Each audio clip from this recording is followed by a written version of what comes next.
Moreno nació en Cali, Colombia, y era la mayor de 4 hermanos.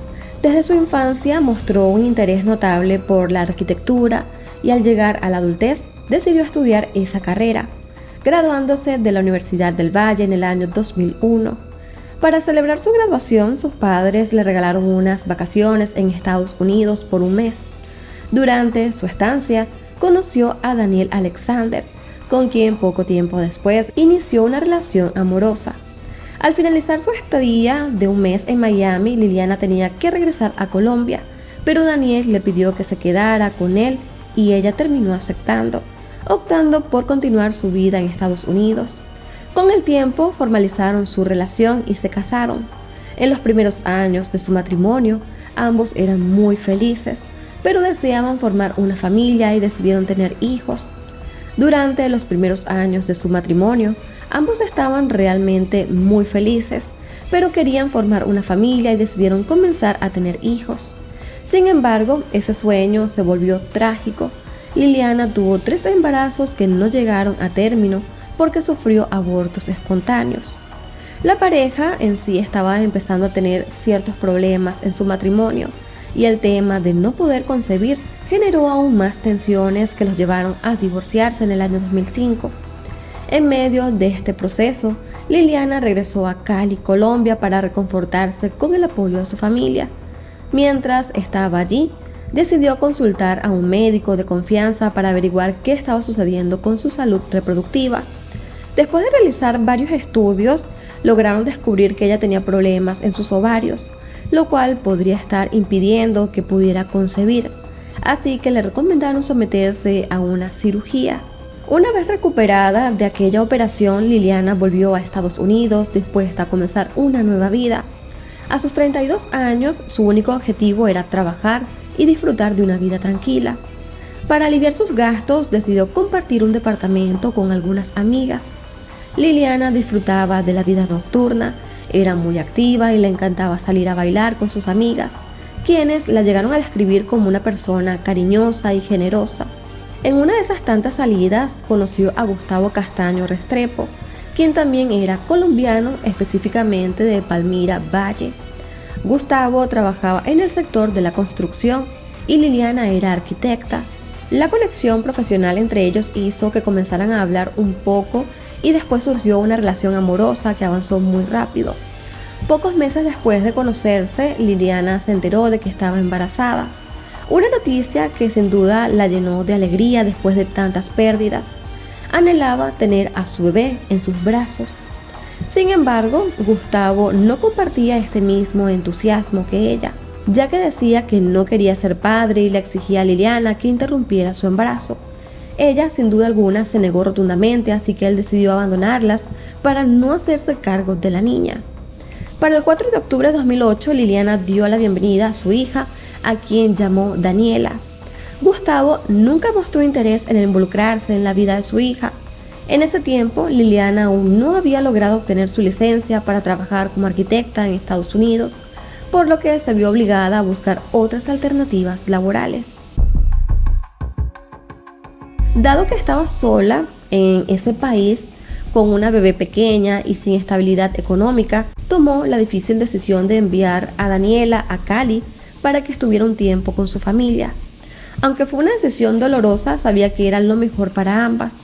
Así podría dedicar tiempo a estudiar y revalidar su carrera en Estados Unidos para luego mejorar su situación financiera y ofrecerle a Daniela una mejor calidad de vida. La familia de Liliana recibió a la niña con mucha alegría y todos estaban felices de tenerla en casa. Liliana no se separó completamente de su hija.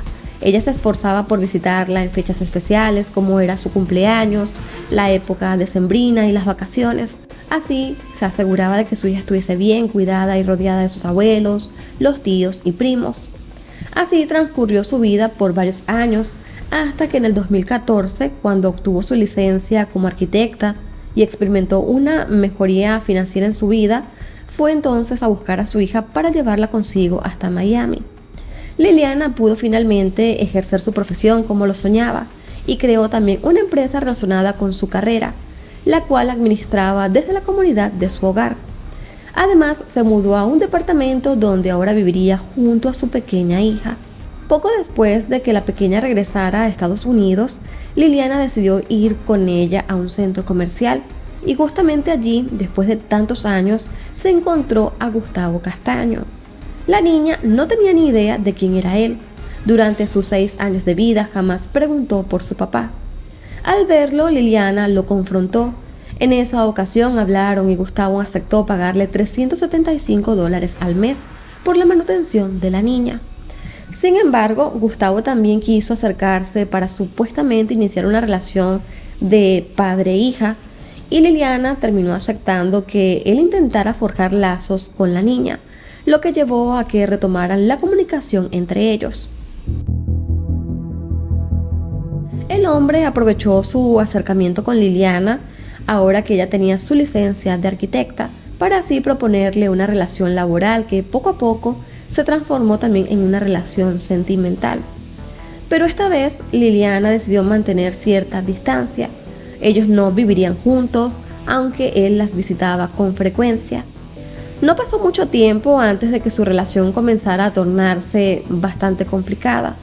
Liliana en ese tiempo se enteró de que Gustavo estaba casado y que tenía otra familia, y que además ocultaba su relación con Liliana y a su hija Daniela. Los amigos de Liliana dijeron que Gustavo se acercaba a ella únicamente por conveniencia e interés, ya que ella diseñaba los planos para sus proyectos y pocas veces le cobraba. Las discusiones entre Liliana y Gustavo eran cada vez más frecuentes y también hubo ocasiones en las que ella lo amenazó con la finalidad de que su actual esposa no se enterara de que él tenía una hija con ella. Ante esta situación, Liliana lo denunció en varias ocasiones por maltrato, agresiones y amenazas. Finalmente, lo inevitable ocurrió. La esposa de Gustavo descubrió toda la verdad y él terminó admitiéndolo. A raíz de esto, el matrimonio de Gustavo terminó en divorcio y él decidió salir nuevamente de las vidas de Liliana y de Daniela, afirmando que no quería saber nada más de ellas. Liliana aceptó su decisión, pero también terminó la relación laboral que ellos mantenían. Ya para diciembre de 2015, Liliana y Daniela viajaron a Colombia para pasar las fiestas navideñas con su familia. Su hermana Carolina Moreno notó que Liliana parecía muy abrumada, que estaba como deprimida y preocupada por toda la situación. En entrevistas posteriores, Carolina también llegó a relatar que durante ese viaje, Liliana le pidió a sus familiares que firmaran unos documentos que estipulaban que en caso de que algo a ella le ocurriera, ellos se encargarían de la custodia de Daniela. La familia de Liliana se mostró muy sorprendida ante esta petición inusual, pero ella argumentó que en Miami sucedían muchos accidentes y que no estaba exenta de ser víctima de uno de ellos, así que estaba actuando con precaución. Pero es posible que en el fondo también ella sintiera una corazonada, algún presentimiento o algo que la estaba inquietando. Tras varias semanas en Cali, Liliana y Daniela regresaron a Miami y retomaron sus vidas. En abril de 2016, Gustavo reapareció, pero esta vez para pedirle que se volvieran a asociar laboralmente, mencionando que había perdido muchos clientes en los últimos meses. Sin embargo, Liliana se negó, pues no quería permitir que este hombre entrara nuevamente en su vida cuando le diera la gana y que además se aprovechara de ella una vez más. Pero el martes 31 de mayo de 2016, Carolina Moreno, la hermana de Liliana que vivía en Cali, recibió una llamada desde Miami de un número desconocido. Para su sorpresa, la llamada era de Gustavo Castaño. Carolina nunca había hablado con él, jamás había tenido un acercamiento, aunque su hermana le había contado todo lo que había pasado con este hombre. En la llamada, Gustavo le preguntaba si sabía algo de Liliana o de Daniela. Dijo sentirse preocupado porque no había podido contactarlas desde el sábado 28 de mayo. Y según Gustavo, ese día él y Liliana se reunieron para establecer los detalles de un negocio. Carolina en ese momento le dijo a Gustavo que ella había hablado con su hermana el día anterior, alrededor de las 10:30 de la mañana, porque Liliana la llamó para felicitarla por su cumpleaños.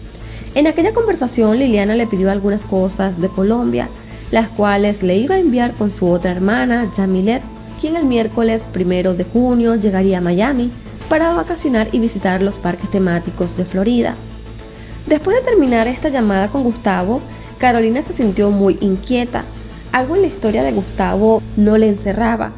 Ella por su parte intentó comunicarse con Liliana, pero ella no contestaba ni las llamadas ni los mensajes. Carolina habló con el resto de su familia y decidieron comunicarse con algunos amigos de Liliana que vivían también en Miami. A su vez le pidieron que se acercaran a su casa en el Doral para constatar que ella estuviese bien.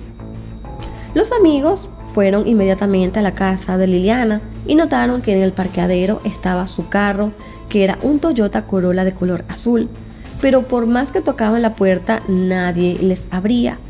Sintiéndose entonces muy preocupados, los amigos de Liliana se comunicaron con el departamento de policía de Miami-Dade. Cuando llegaron los oficiales, decidieron forzar la cerradura de una de las puertas y terminaron ingresando. La casa estaba completamente en orden. Sobre el mesón de la cocina había comida hecha y 2 platos listos para servirse. No había ningún signo de lucha o de violencia y las puertas y ventanas no habían sido forzadas. Además, se encontraron todas las cosas personales de Liliana, como un bolso, sus documentos de identificación y sus tarjetas bancarias. Lo único que no se encontró en aquella casa fue su teléfono celular. Para las autoridades, todo lo que se halló en la casa podría significar que Liliana salió apresurada y que esto fue por alguna situación inesperada, sobre todo teniendo en cuenta que no se llevó sus pertenencias y que parecía estar a punto de servir la comida. Ya para el 1 de junio, Yamile, la hermana de Liliana, llegó a Miami y, contrario a sus planes de disfrute, acudió directamente a la comisaría de la policía de Miami-Dade para poner la denuncia de desaparición como su familiar directo, para que así se iniciaran entonces las investigaciones. La policía llevó a Gustavo a la comisaría para ser interrogado. Allí Gustavo admitió ante los oficiales que él había visto a Liliana y a Daniela el lunes 30 de mayo. Y según este hombre, las recogió en casa de Liliana alrededor de las 12 del mediodía para luego almorzar juntos. Supuestamente, mientras iban en el auto, se generó una discusión entre ellos y es allí cuando Liliana le exigió que se detuviera y se bajó en una carretera muy cerca de la autopista Turnpike. La carretera donde Liliana se bajó estaba rodeada de arbustos, de maleza y lagos donde habitaban caimanes. Gustavo por su parte dijo que ella se dirigió con la niña hacia un Home Depot cercano. Las cámaras de seguridad de una de estas calles registraron el auto de Gustavo con Liliana y Daniela y luego esa misma cámara los captó de regreso una hora después, pero iba sin ellas. Este nuevo relato del hombre y también las evidencias de las cámaras de seguridad revelaron la primera gran mentira de Gustavo. Recordemos que este hombre le había dicho a la familia de Liliana que no las había visto desde el sábado 28 de mayo. A partir de entonces, se comenzó entonces la investigación por la desaparición de Liliana Moreno, quien contaba con 42 años, y su hija Daniela, quien tenía tan solo 8 años de edad, tomando el Home Depot en Hialeah como el último lugar en el que ellas fueron vistas. Aunque para la familia Moreno, esta también era otra mentira de Gustavo, para ellos él ya se había convertido en el principal sospechoso. Las hermanas de Liliana dijeron que tras salir del interrogatorio, Gustavo le reclamó a Yamilet por haberle dado su nombre a los oficiales. Durante los primeros días de investigación, Gustavo se mostró un poco cooperativo con los detectives, lo que a su vez obstaculizó sus esfuerzos por obtener información sobre la desaparición de Liliana y de su hija Daniela, y esto sin duda generó más señales de alerta sobre su posible participación. Ya para el jueves 2 de junio, la policía confiscó el auto de Gustavo para analizarlo. Esto debido a que él mismo aseguró que trasladó a Liliana y a la niña allí. Ese mismo día, por la noche, Gustavo alquiló un auto y se estacionó en el parqueadero de un Home Depot muy cerca de la autopista Turnpike. Horas antes, la policía había recabado información que les llevó a creer que Gustavo estaba planeando quitarse la vida.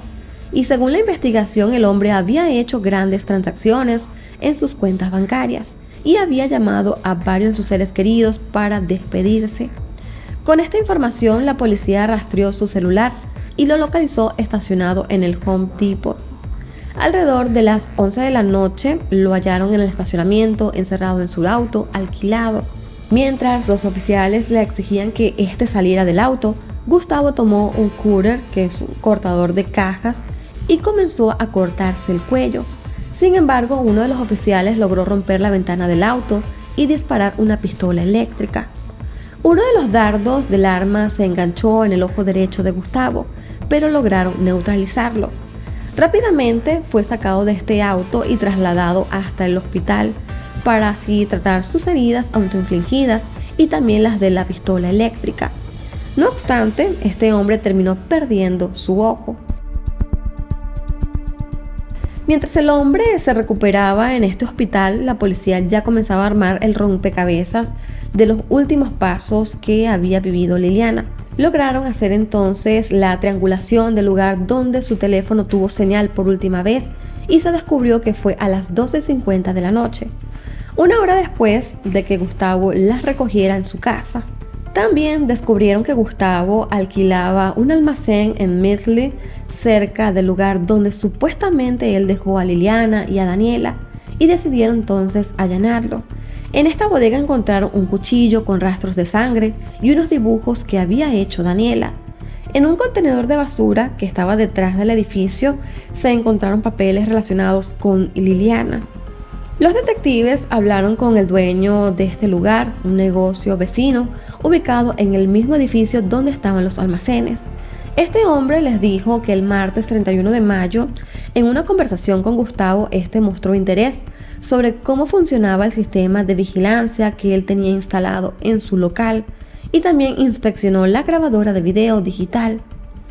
Pero lo más extraño de todo fue que Discount Prince fue asaltado pocos días después y lo único que se llevaron fue la DVR. Los registros del celular de Gustavo, por su parte, indicaron que él estaba muy cerca del edificio en el momento en que Discount Prince fue asaltado. Todo esto apuntaba aún más a Gustavo, pero según las autoridades solo era evidencia circunstancial, con lo cual no podían imputar a Gustavo de ningún cargo. Sin tener pruebas fehacientes de su participación, no pudieron hacer más. Y esto es porque en Estados Unidos una persona no puede ser acusada y procesada 2 veces por una misma causa, lo que quiere decir que si la policía lo llevaba a juicio sin pruebas irrefutables y el jurado lo llegaba a encontrar inocente, no habría forma de volverlo a imputar de los mismos cargos, aunque años después encontrasen más evidencia. No obstante, las sospechas en su contra son tan fuertes que la investigación del caso fue trasladada del Departamento de Personas Desaparecidas al Departamento de Homicidios. Durante el curso de la investigación, la policía de Miami-Dade utilizó varias herramientas para poder rastrear la tierra y el agua. Revisaron las bases de datos de licencias de conducir, consultaron con la patrulla fronteriza para ver si había alguna señal de que hubiera salido del país. Buscaron nuevas cuentas bancarias, pero nada arrojó resultados. Tristemente, pese a todos los esfuerzos de la policía, el caso quedó prácticamente congelado. La familia de Liliana ha exigido respuestas por parte de las autoridades. Ellos están muy seguros de que Gustavo es el único responsable. Y en entrevistas con medios de comunicación, sus hermanas han dicho que las veces que han confrontado a este hombre con respecto a la desaparición de sus familiares, pueden ver que a este hombre le tiembla todo. Él tenía un recuerdo de lo que le pasó cuando se mira todos los días en su espejo. No sé hasta cuándo le llegará a su conciencia para que hable. Fue una de las declaraciones que dijo una de las hermanas de Liliana. En otra entrevista con un canal de televisión hispano, Eduardo Moreno, hermano de Liliana, también expresó su indignación por ver a Gustavo haciendo su vida como si nada, sin importarle en lo más mínimo Liliana y su hija Daniela, que tuvieran tantos años desaparecida, y que además que agregó que Gustavo sabe más de lo que pasó que lo que este ha dicho. La familia incluso ha contratado varios investigadores privados y hasta videntes para que los guíen, pero nada ha funcionado.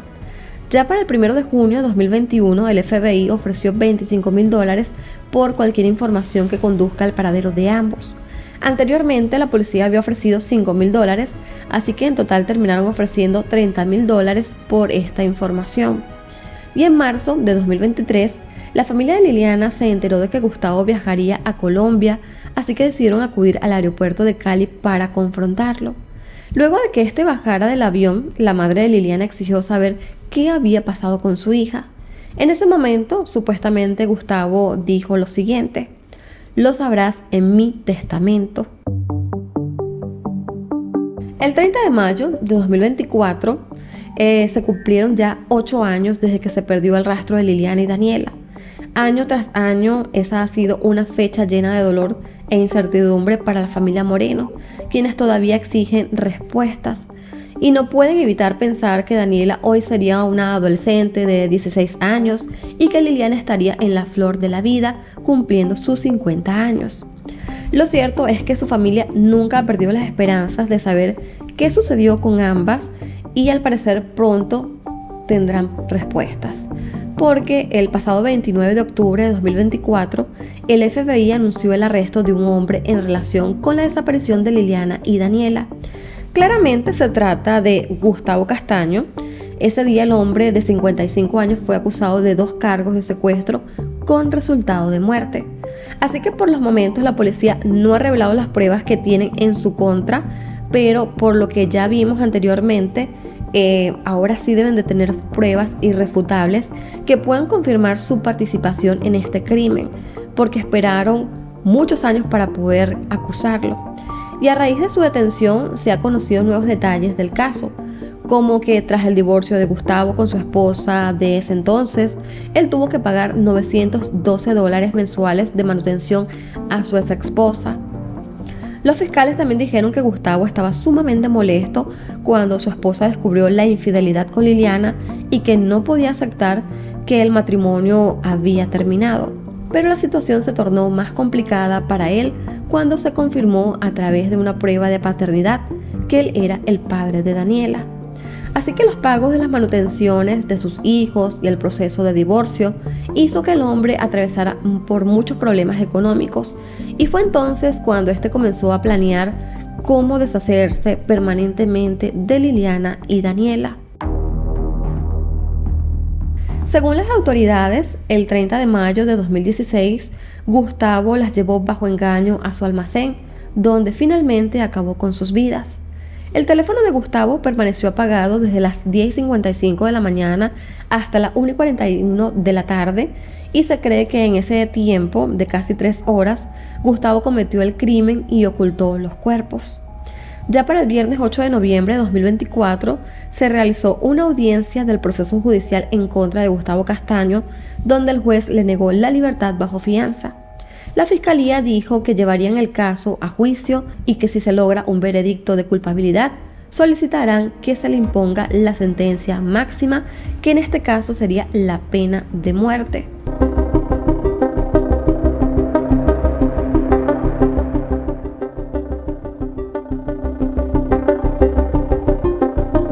Para el 16 de marzo de 2024, alrededor de las 5:19 de la mañana, el Departamento de Policía de Wayne, en Michigan, recibió una llamada de una mujer que alertaba sobre una niña de 8 años que no respiraba. Cuando los servicios de emergencia llegaron a la vivienda, encontraron a la niña en un dormitorio de la casa. La pequeña estaba inconsciente y presentaba múltiples lesiones en la cabeza y en su cuello, por lo que el personal médico la trasladó hasta un hospital, pero lamentablemente fue declarada muerta al llegar. La niña fue identificada como Layla Lynn Kessel, hija de Chelsea Renee Tuperón, de 30 años, quien fue la persona que hizo la llamada al 911. Chelsea fue cuestionada inmediatamente por las heridas que tenía su hija, pero durante su declaración inicial, ella dijo que su hija se había caído por las escaleras y esto produjo las lesiones que tenía. No obstante, a medida que avanzaba el interrogatorio, el relato de Chelsea iba cambiando. Durante este interrogatorio, los agentes notaron que Chelsea tenía la mano derecha inflamada, y al interrogarla sobre sus heridas, ella comenzó a dar unas explicaciones bastante extrañas. Chelsea juró que ella no había ocasionado las lesiones de su hija y que podía parecer una locura, pero que habían espíritus malignos que habían poseído a Layla. Chelsea señaló que una mujer apareció de la nada y esta comenzó a agredir a Layla, quien después de eso empezó a comportarse de manera muy extraña. Evidentemente para los oficiales era difícil creer esta versión, sobre todo cuando llegaron los resultados del examen forense. El informe médico desmintió que la niña tuviera lesiones por una caída de las escaleras y en cambio parecía haber sido golpeada brutalmente. La causa de la muerte fue por un traumatismo contundente masivo en la cabeza, el cuello, la cara, que le provocaron una hinchazón excesiva en el cerebro. La policía descubrió que el ataque de Layla ocurrió el 13 de marzo, es decir, 3 días antes de la llamada del 911, por lo que se cree que si hubiesen llamado antes al número de emergencia, Layla podría haber sobrevivido. Los familiares y amigos de la niña, nacida el 27 de junio de 2015, afirmaron que desde que ella nació, Layla se convirtió en una luz radiante para todos los que la conocieron. Siempre tenía un gran entusiasmo por aprender y era muy alegre. Su madre, Chelsea Duperón, y su padre, George, se separaron cuando ella era tan solo una pequeña y Layla se quedó viviendo con su madre. Para el momento de los hechos, ella estudiaba 3er grado en la escuela primaria. Layla era descrita como una niña muy enérgica, divertida, curiosa e ingeniosa, que le gustaba disfrutar, salir a jugar al aire libre y sentía un gran amor por la música. Especialmente le gustaba Taylor Swift. Layla vivía con Chelsea, pero también con el novio de ella, cuyo nombre se ha mantenido en privado en este caso. Este hombre le dijo a los oficiales que el 13 de marzo, cuando llegó del trabajo, encontró a Layla tirada en el suelo. Estaba herida y en medio de un charco de agua. Dijo que cuando habló con Chelsea al respecto, ella comenzó a hablarle de un fantasma que vivía en el sótano y que había atacado a la niña. El novio también afirmó que no pensó que era su responsabilidad buscar atención médica para Layla, por lo que decidió no llamar al número de emergencias, ya que consideraba que era su madre quien tenía que encargarse de ella. Los familiares, por su parte, dijeron a las autoridades que ella tenía problemas con el alcohol. La policía descubrió que el 14 de marzo ella había acudido a una tienda local para comprar pañales, vaselina y alcohol. Por otra parte, cuando Layla fue encontrada por los servicios de emergencia, ella tenía puesta un pañal. Este asunto de los pañales realmente es escalofriante, ya que indica que Chelsea era consciente de la situación crítica que vivía su hija, que no podía ni levantarse debido a sus heridas, y le pareció más fácil ponerle un pañal que llevarla hasta un hospital. Finalmente, después de ser presionada en este interrogatorio, Chelsea terminó admitiendo haber golpeado salvajemente a su hija el 13 de marzo, sin buscar ayuda médica durante varios días, porque a su vez pensó que su estado mejoraría. Chelsea fue de inmediato acusada de homicidio en 1er grado y abuso infantil. Ya para el 19 de marzo de 2024, la fiscalía formalizó los cargos en su contra por la muerte de Layla. Durante la audiencia, Chelsea mostró una actitud burlona en el tribunal.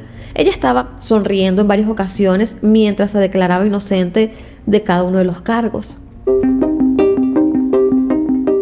El fiscal encargado del caso mencionó que la versión de los hechos que Chelsea le dijo a la policía no reflejaba en lo mínimo la verdadera brutalidad de la situación. El fiscal adjunta del condado de Wayne también destacó que la crueldad del caso de Layla era inaudita, incluso para su experiencia en el manejo de casos de abuso infantil. El fiscal también mencionó que de haberse proporcionado atención médica, la niña, el día del incidente, su vida podría haberse salvado, pero fue todo lo contrario. Por otro lado, el abogado defensor asignado a Chelsea argumentó que ella no estaba sola en el hogar y solicitó que se le realizara una evaluación psicológica mientras estuviera en la cárcel.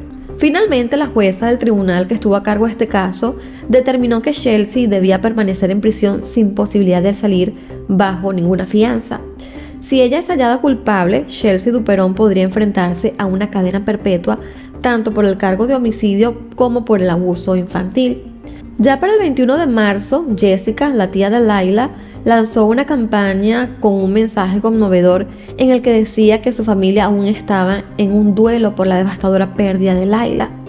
Jessica dijo que su hermano George el padre de Layla, no tenía intención de pedir ayuda durante ese momento difícil, pero que en nombre de su hermano, ella decidió abrir un GoFundMe luego de que muchas personas conocidas y también desconocidas se acercaran a la familia para ofrecer su apoyo económicamente hablando. La finalidad de esta campaña básicamente es para cubrir algunos gastos y también asistir financieramente a Josh para que pueda tomarse el tiempo necesario para procesar la pérdida de su hija. Jessica también mencionó que la familia buscaría trabajar en conjunto para lograr cambios en el sistema para prevenir más tragedias innecesarias y añadió que iniciarían una campaña para aprobar la ley de Layla, aunque no explicó exactamente en qué consistiría. Aunque Jessica no se refiere directamente a las razones por las que Layla no estaba con Josh, ella también hace alusión a que Chelsea pudo haber hecho denuncias falsas para poder quedarse con la custodia de la niña. En el posteo de Jessica, ella llegó a escribir: instamos al gobierno a que haga su debida diligencia al investigar las acusaciones infundadas hechas por madres contra padres, y no queremos nada más que padres amorosos que puedan mantener sus derechos como padres. Por otra parte, el objetivo inicial del GoFundMe era reunir unos $5,000, pero al final 179 donantes contribuyeron generosamente y se recaudó más de $17,000. Ahora solo queda esperar a que se dé inicio al juicio en contra de Chelsea Duperón y probablemente en ese momento se podrán desclasificar más detalles importantes de la investigación y podremos también conocer un poco más de la vida personal de Chelsea y lo que la llevó a ella a cometer este horrible crimen. Por los momentos, hoy que estoy grabando este video, hay varias cosas de este caso que no quedan demasiado claras, como la motivación del crimen o si Layla había sido víctima de maltrato o abuso infantil desde mucho antes. Tampoco sabemos la naturaleza de los conflictos que tenía Chelsea con su expareja y el papá de Layla, o de su relación con su actual novio, lo cual también podría ser un punto muy importante en la investigación de este caso. Sin embargo, esta es toda la información que tenemos para brindarle hasta el momento, y con la confesión que dio Chelsea, queda más que claro que hasta el momento ella es la única persona responsable de este caso y la que probablemente va a pagar en la cárcel por el crimen cometido. Lo cierto es que este caso se ha hecho un poco conocido en algunos medios de comunicación, donde se hablaba que esta madre decía que su hija estaba siendo poseída y que gracias a estas posesiones ella había terminado herida, como cuando ella llamó al 911 para declarar que su hija no respiraba.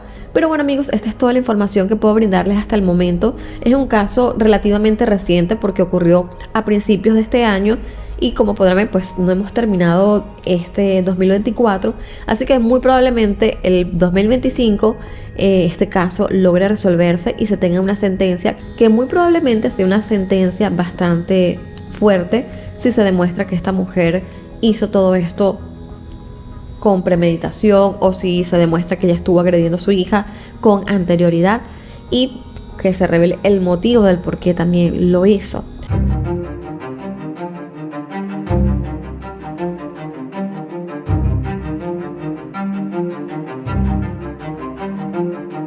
El sábado 2 de noviembre, alrededor de las 2 de la tarde, los bomberos de la localidad de Brickman en Córdoba, Argentina, recibieron un aviso sobre un incendio en una casa. Al llegar, los bomberos entraron a la casa y procedieron a apagar las llamas, la cual curiosamente estaban solo en una de las habitaciones. Después de apagar el incendio, los bomberos entraron a la habitación y encontraron el cuerpo calcinado de una niña en la cama.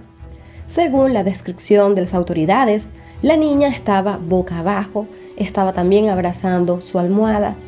Uno de los vecinos que llamó a emergencias dijo posteriormente que cuando él vio que salía humo de la casa de sus vecinos, no pensó que hubiese alguien allí dentro, ya que no escuchó a nadie pedir ayuda ni vio ningún movimiento dentro, cosa que le alivió porque sabía que en la casa vivían muchos niños. Las autoridades también identificaron a la pequeña como Aralí Vivas, de tan solo 8 años de edad, quien se encontraba durmiendo sola en la casa al momento del incendio. Se dijo que la madre de Aralí, Rocío Milagros Rauch, estaba de viaje en otra localidad de Córdoba, por lo que Aralí y sus hermanos se quedaron en casa con su padrastro Matías Ezequiel, quien contaba con 33 años. Según el testimonio de Ezequiel, él había salido a llevar a sus otros hijos a jugar a una plaza cercana, mientras que Aralí se quedó durmiendo. Respecto a la escena del incendio, los investigadores notaron que aunque la cama estaba en llamas, las paredes de la habitación no estaban dañadas, lo que para ellos esto sugería que el incendio era de llama libre y que pudo haberse comenzado en la cama. Esto a su vez indicaría que fue intencional. En un principio se pensó que quizás la niña, al verse sola en la casa, podría haber inventado jugar con un encendedor, y esto fue lo que provocó el incendio. Pero había varios detalles con esta hipótesis, y es que no había indicios de que la niña hubiera intentado escapar de la habitación, pese a que las puertas no estaban cerradas, y hubo más dudas cuando le hicieron la autopsia al cuerpo de Aralí. El encargado fue Mario Vignolo, médico forense, y él determinó que la niña no había inhalado humo, no tenía rastros de monóxido de carbono en sus pulmones, lo que esto podría indicar que quizás ella no había respirado el humo del incendio.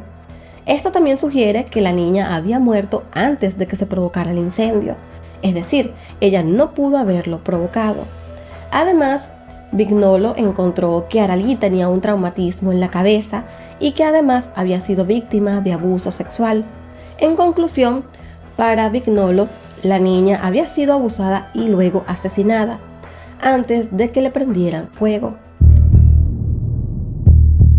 En medio de todo esto, la atención de la policía se centró en Ezequiel, en el padrastro, sobre todo porque para los detectives su historia parecía un poco inconsistente.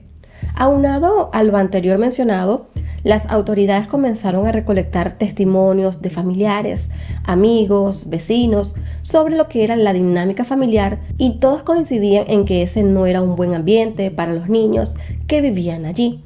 Según estos testimonios, Aralí creció en un ambiente violento donde los abusos era algo común. Su madre lidiaba con problemas de adicciones y su padrastro había estado en la cárcel en el año 2023. Esto había sido por violencia doméstica tras ser denunciado por la misma Rocío. Los registros demuestran que el 7 de septiembre del año 2023, Ezequiel fue sentenciado a 2 años y 3 meses de libertad condicional por varios delitos. En estos se incluía amenazas, tenencia ilegal de arma de fuego, desobediencia a una orden judicial, encubrimiento y violación de domicilio, lesiones leves, calificadas y daños. Pero los problemas venían desde varios años antes. Resulta que en julio de 2018, Rocío la denunció por violencia doméstica y obtuvo una orden de restricción en su contra. En esa ocasión, la policía allanó la casa donde vivía Ezequiel y confiscó unas armas de fuego. Pero la realidad es que la misma Rocío no respetaba la orden de protección que ella misma había solicitado, ya que al mes siguiente estuvieron juntos en un hotel y al parecer desde ese entonces continuaron una relación de manera intermitente. 2 años después, en julio de 2020, Ezequiel volvió a atacar a Rocío. Según su declaración, el hombre la interceptó en una calle cerca de su casa, luego la agredió pateándola en el vientre y tratando de ahorcarla. Ya para el 5 de septiembre de 2022, Rocío introdujo otra denuncia donde alegó que Ezequiel había ido hasta su casa, pero como ella no quiso abrirle la puerta y le entró por el techo y la golpeó en la cara. En este ambiente de toxicidad y violencia entre su madre y su padrastro estaba creciendo Aralí. Los testigos afirmaron que la niña tenía mucho miedo de estar en su casa. La niña y uno de sus hermanos mayores practicaban fútbol en una academia. Las mamás de sus compañeros llegaron a recordar que usualmente cuando se acercaba la hora de regresar a la casa, después de cada clase, la niña solía hacerse pis del miedo. También se conoció que anteriormente las autoridades le habían quitado la custodia de sus hijos a Rocío. Todo esto por las situaciones de adicciones, de maltrato que habían en aquel hogar.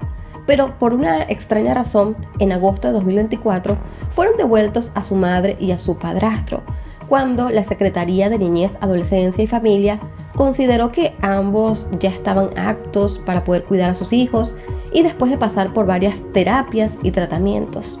Los familiares de Aralí criticaron la decisión porque consideraron que la institución nunca hizo un seguimiento real para verificar si realmente ellos estaban capacitados para cuidar de los niños. Hasta ese momento, Aralí había tenido una vida bastante inestable. Ella vivió un tiempo con su papá, otro tiempo con un tío, hasta que finalmente volvió a casa con su madre, y esto fue 3 meses antes de los lamentables hechos. Pero lo cierto es que ninguno de los hijos de Rocío estaba a salvo con ella. En el 2022, unos vecinos la denunciaron con las autoridades porque uno de sus hijos, quien para aquel momento tenía tan solo 10 meses, estaba jugando con combustible, mientras que Rocío estaba inconsciente. Lo que se cree era que ella estaba drogada en ese momento. Los vecinos de la calle señalaron que en la casa de la familia había situaciones de violencia que eran constantes, que eran a diario. Algunos vecinos dijeron que los mismos niños decían que en su casa pasaban cosas horribles, pero que ellos no podían decir nada. Algo importante es que los vecinos destacaron que los niños solían ser maltratados, principalmente por su madre, y que ninguno de ellos, o sea, los vecinos, no llegaron a pensar que Ezequiel podría ser capaz de lastimar a los niños, porque parecía ser un buen tipo. Incluso dijeron que Ezequiel era el más presente en la vida cotidiana de los niños y también parecía ser un buen padre. Pero cabe aclarar que en esta casa vivían alrededor de 6 niños. Todos eran hijos de Rocío, pero no de Ezequiel. Los 3 menores, uno de 3 meses, de 7 y 4 años, eran hijos de él, mientras que una niña de 14 y un niño de 9 y Aralí eran hijos de otro hombre. También se ha dicho que todos vivían con ella, pero hasta ahora no se ha aclarado dónde se encontraban los demás niños al momento del crimen, porque solo se sitúan en la casa a los niños de 7 y 4 años y a Aralí.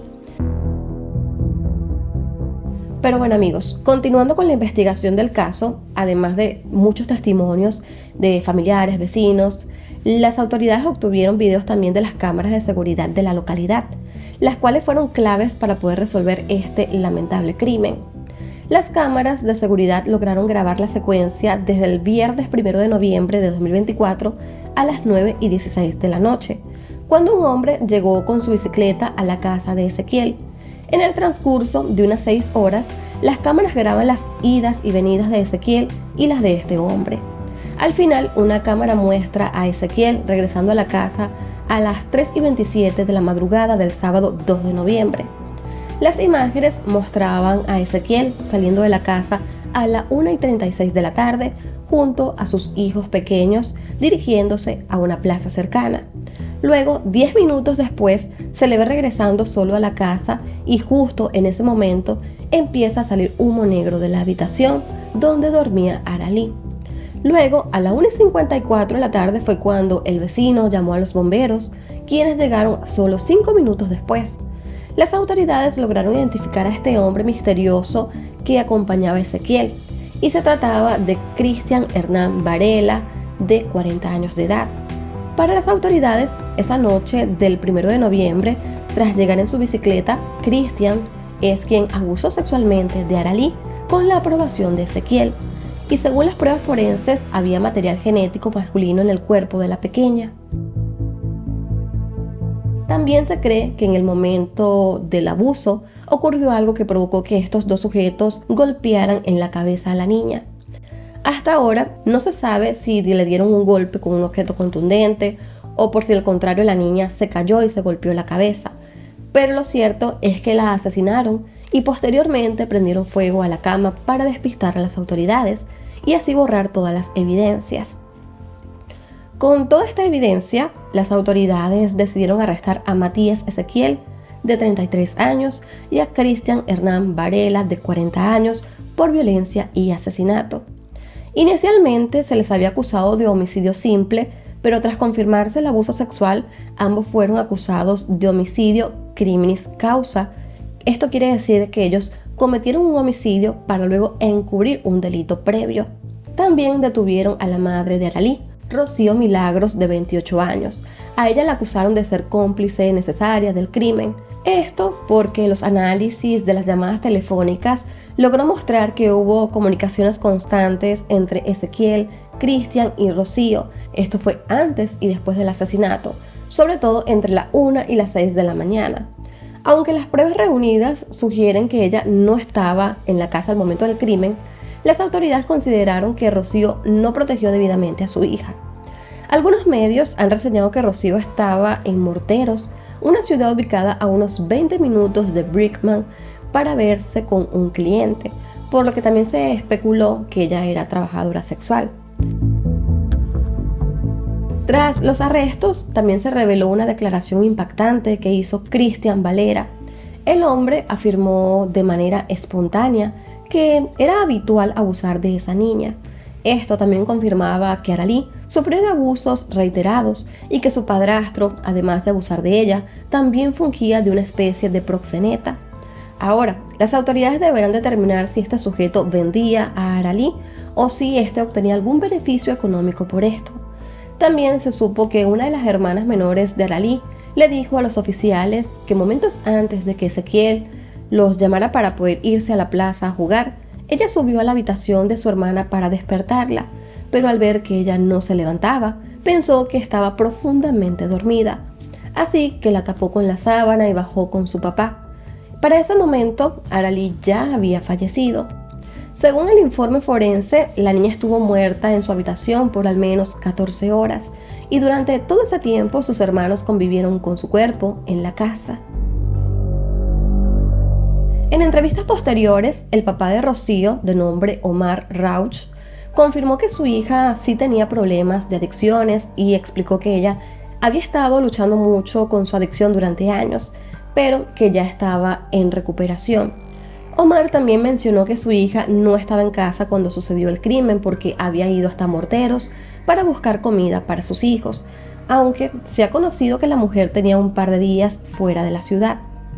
El abuelo de Aralí dijo que cuando Rocío no estaba en la casa, Ezequiel hacía fiestas oscuras, las cuales también fueron señaladas por varios de los vecinos, aunque por otra parte las autoridades no han podido confirmar nada sobre estas supuestas fiestas. En la entrevista, también Omar intentó defender a su hija, diciendo que ella se había sometido a una serie de estudios y evaluaciones para que le devolvieran a sus hijos.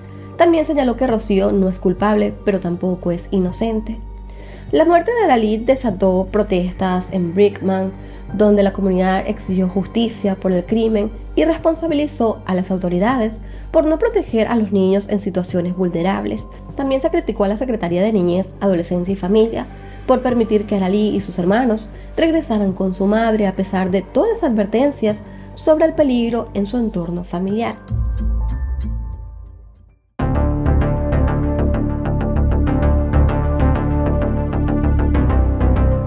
El caso de Laken Riley.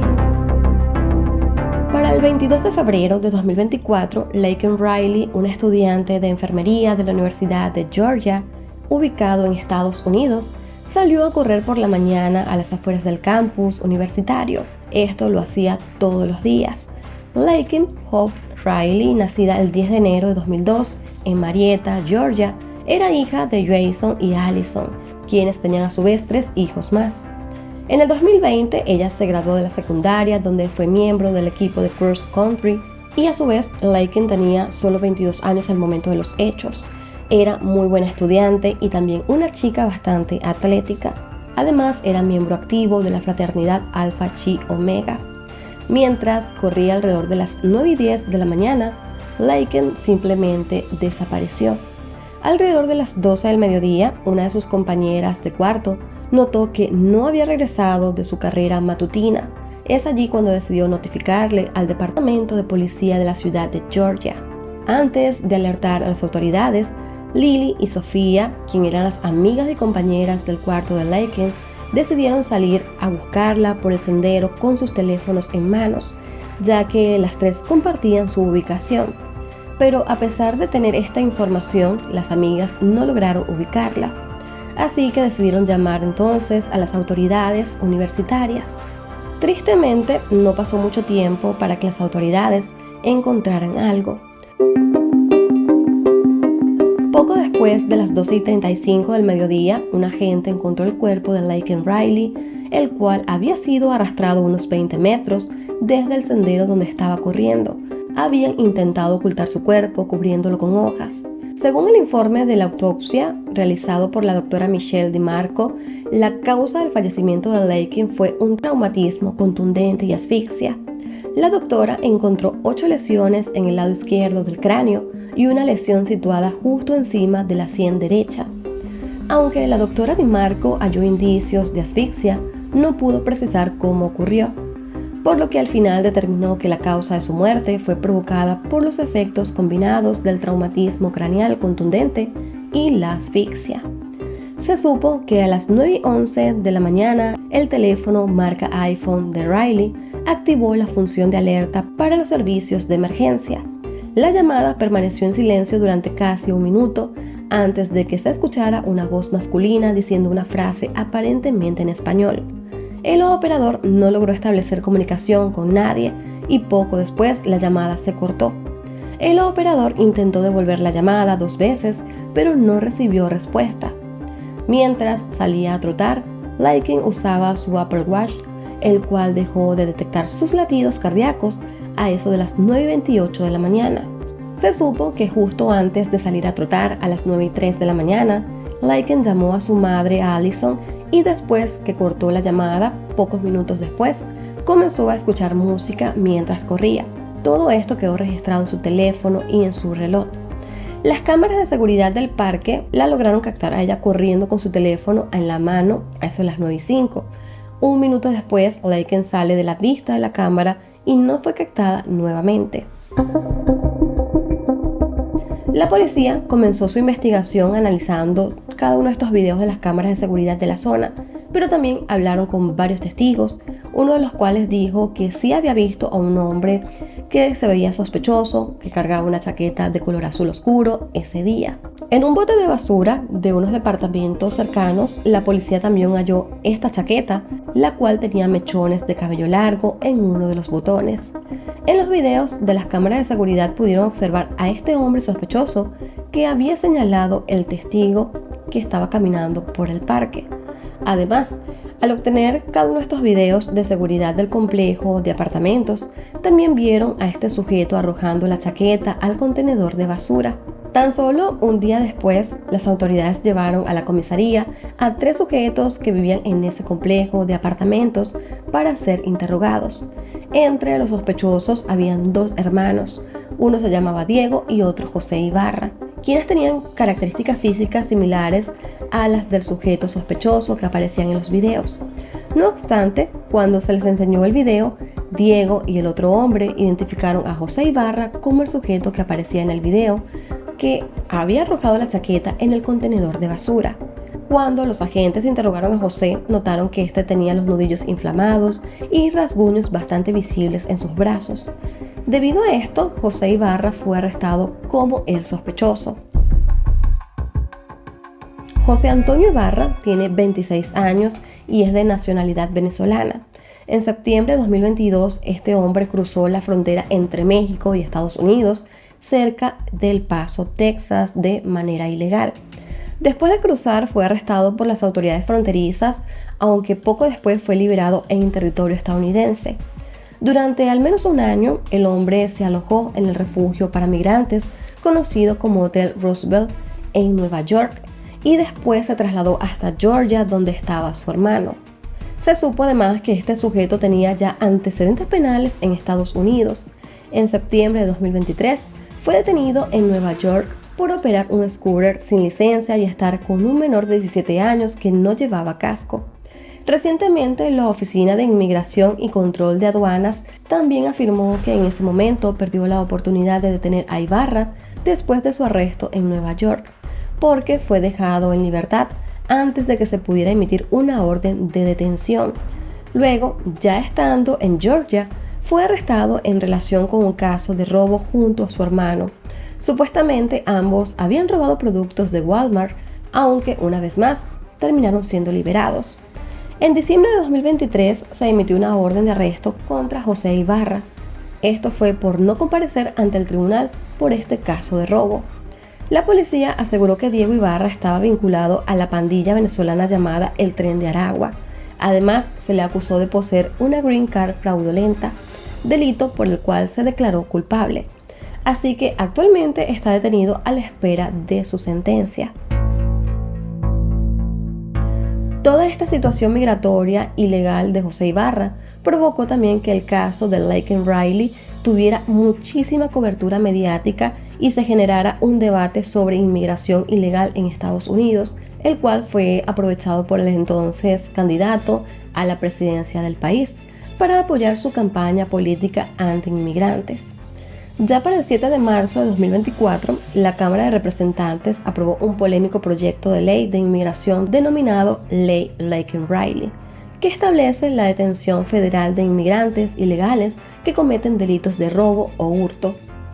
Durante este mismo mes, el entonces candidato a la presidencia, Donald Trump, se reunió con los padres de Laken Riley durante un mitin electoral, utilizando el caso para señalar lo que él ha considerado deficiencias en las actuales políticas migratorias realizadas por el presidente Joe Biden. El proceso de juicio en contra de José Ibarra fue sorprendentemente rápido. El 8 de mayo de 2024, el hombre fue acusado de un total de 10 delitos, que incluían 3 cargos de homicidio culposo, homicidio doloso, encarcelamiento falso, secuestro, agresión agravada con intención de violación, obstrucción de una llamada al 911, ocultación de un cadáver y un último cargo de voyerismo por mirar a escondidas a una chica. Él se declaró no culpable de todos los cargos y se le denegó la posibilidad de salir bajo fianza. Por alguna razón, la Fiscalía decidió no solicitar la pena de muerte en este caso. Así que José Ibarra decidió renunciar a su derecho a someterse a un juicio con jurado y optó por un juicio en el tribunal solo con el juez, el cual inició el 15 de noviembre de 2024. Además, el hombre eligió no testificar durante el proceso. En este juicio, que se extendió durante 4 días, la Fiscalía presentó pruebas forenses y testimonios para demostrar la premeditación y la brutalidad del crimen. Entre las muchas evidencias, presentaron los resultados de las pruebas de ADN que se encontraron en el cuerpo de Laken y en la escena del crimen. La fiscal Sheila Ross sostuvo que estas pruebas, además de incriminar a José Ibarra, también ilustraba los intentos de Laken por defenderse. La fiscalía dijo que aquella mañana del 22 de febrero, José estaba supuestamente cazando mujeres en el campus de Athens, cuando desafortunadamente vio a Laken trotando y la interceptó en su camino. Según la fiscal, en ese momento, cuando él quiso tomarla para agredirla, se inició un forcejeo entre ambos, donde ella intentó liberarse rasguñándolo en sus brazos y también en el cuello, lo que le dejó profundas marcas en su piel. Finalmente, haciendo uso de su fuerza física, José Ibarra pudo someter a Laken y la arrastró fuera del sendero. Una vez allí, la estranguló y la golpeó en la cabeza con una piedra, utilizándolo como si este fuese un martillo, según la fiscal Ross. La fiscalía también argumentó que el ataque tenía como finalidad la violación, lo cual no se logró consumar porque Laken resistió valientemente todo el ataque. Los fiscales aseguraron que horas antes del asesinato de Laken Riley, José Ibarra estuvo espiando a otras estudiantes a través de sus ventanas. Un estudiante alertó a la policía de la universidad al escuchar a alguien tratar de abrir su puerta. Ashley, una experta forense, también testificó que el ADN de José Ibarra fue hallado debajo de las uñas de Laken. También se halló ADN de José Ibarra y de Laken en la chaqueta y los guantes que él había arrojado al contenedor de basura, solo unos 15 minutos después de cometer el crimen. Además, se halló su huella dactilar en la pantalla del celular de Laken. Asimismo, se supo que José Ibarra conservó la gorra marca Adidas que llevaba puesta aquel día, sin percatarse que esa gorra tenía salpicaduras de sangre cuyo ADN coincidía con el de Laken. Cabe destacar que esa mañana José Ibarra se había tomado una selfie que luego posteriormente subió a su Snapchat, donde se le veía con la misma vestimenta que se veía en los videos de las cámaras de seguridad. La defensa de Ibarra argumentó que la evidencia de la fiscalía era meramente circunstancial y también planteó la teoría de que él podría haber sido cómplice, pero no el asesino, sugiriendo que Diego Ibarra podría haberlo hecho, es decir, el hermano, ya que era más alto y atlético. Caitlin Beck, la abogada de la defensa, dijo que José era de baja estatura y regordete, En cambio, Laken era muy rápida y ágil, por lo que podría haberlo dejado atrás si corría para escapar. Una de las evidencias de la fiscalía fue el teléfono celular Samsung que usaba José Ibarra, el cual se pudo ubicar en el mismo lugar que el teléfono de Laken al momento de este lamentable ataque. Ante esta evidencia, la defensa argumentó que José no era la única persona que usaba ese mismo teléfono, refiriéndose a que su hermano Diego también usaba el mismo teléfono. La defensa llamó a Diego entonces a declarar, pero debido a que éste se encuentra bajo custodia federal, a la espera de ser sentenciado por el caso de la Green Card falsa, su abogado le recomendó no testificar.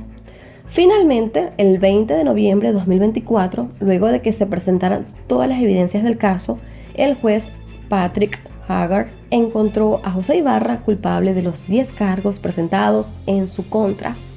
Antes de que el juez impusiera la sentencia, Allison Feelings, la madre de Laken, imploró al juez que impusiera la sentencia severa para este acusado, expresando su angustia y dolor por la muerte de su hija, así como el impacto devastador que eso ha tenido en toda su familia. En su declaración, Allison recordó a Laken como una chica inteligente, trabajadora, amable y lo más importante para ella que era una hija de Dios. También mencionó y dijo: "Este cobarde enfermo, retorcido y malvado no mostró el más mínimo respeto por Laken ni por la vida humana. Pedimos que reciba lo mismo". La madre también agregó que no solo fue la vida de Laken la que se apagó aquel fatídico día, sino también la de sus familiares y amigos, ya que ninguno de ellos volverá a ser el mismo después de esto. Por otra parte, el padrastro de Riley, de nombre John Feelings, le rogó al juez que le impusiera a Ibarra la pena máxima porque era esencial proteger al mundo de alguien tan verdaderamente malvado. Por otra parte, Lauren Feelings, la hermana menor de Laken, compartió su dolor por la pérdida de su hermana, manifestando que su ausencia se siente profundamente en su vida diaria. Por otra parte, el padre de Laken, de nombre Jason Riley, declaró que vive atormentado por pensar en el miedo que su hija debió sentir en sus últimos momentos de vida, y dijo en sus propias palabras: "Tengo que cargar con el dolor de no haber podido protegerla cuando más me necesitaba". Como parte de las declaraciones de impacto a las víctimas, la Fiscalía presentó las desgarradoras grabaciones de la cámara corporal de los oficiales cuando le informaron a la familia de Laken que ella había fallecido. En este video se puede apreciar a su madre desplomándose en el suelo, llorando desconsoladamente, al igual que su hermana y su padrastro. El mismo día de la declaración de culpabilidad, el juez a cargo emitió su sentencia, imponiéndole una condena de cadena perpetua sin posibilidad de libertad condicional. Como mencioné anteriormente, este caso atrajo la atención de figuras políticas notables, quienes aprovecharon el caso para respaldar su posicionamiento a favor de restricciones más estrictas en las políticas migratorias. Los medios de comunicación y redes sociales también sirvieron como medios para amplios debates, donde algunas personas argumentaban que los inmigrantes indocumentados representan un peligro para la seguridad pública del país, mientras que otros enfatizaban en que no se debería estigmatizar a toda la población migrante. Varias organizaciones defensoras de los derechos de los migrantes hablaron sobre la necesidad de desvincular actos individuales de la discusión política migratoria. Afirmaron además que asociar delitos específicos con el estatus migratorio podría entonces contribuir a la propagación de prejuicios y de desinformación.